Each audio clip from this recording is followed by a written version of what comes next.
If you Mm. transect the spinal cord and you put a very light animal like a cat or maybe a dachshund on a treadmill, you can sometimes get them walking again. It's not a walk that they have conscious control over. It's a reflex walk, hence the name spinal walking.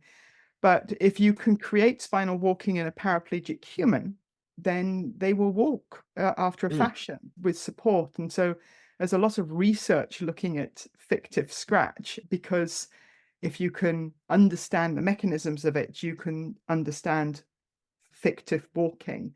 And sure enough, there are now some people who have implants put into their walking center in their spinal cord to make a walking action, even though they're paraplegic.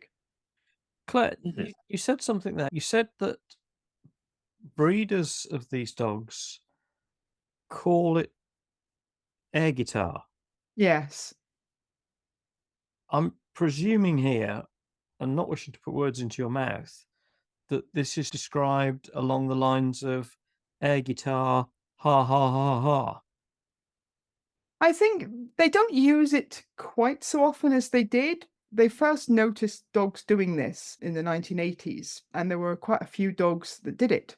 Status quo Um, era. Pardon? The status quo era. Yes, Yeah. and it's called the air guitar because they're making a movement with their legs, but Yeah. not actually making contact with anything. And when I first described syringomyelia, and as a resident at the Royal Veterinary College, I knew there was something wrong with cavaliers because I was seeing a lot of cavaliers in a lot of pain.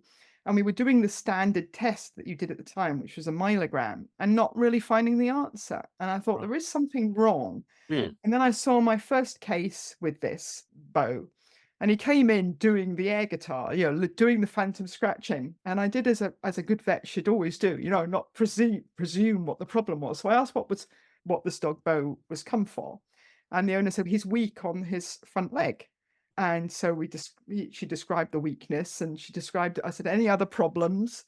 And she just didn't mention the phantom scratching, even though the dog was just scratching and I was walking around scratching, and you're like, what's going on? Why is she not mentioning it? But in the end, I said, what about the scratching? And she said, oh, no, that's just a bad habit he has.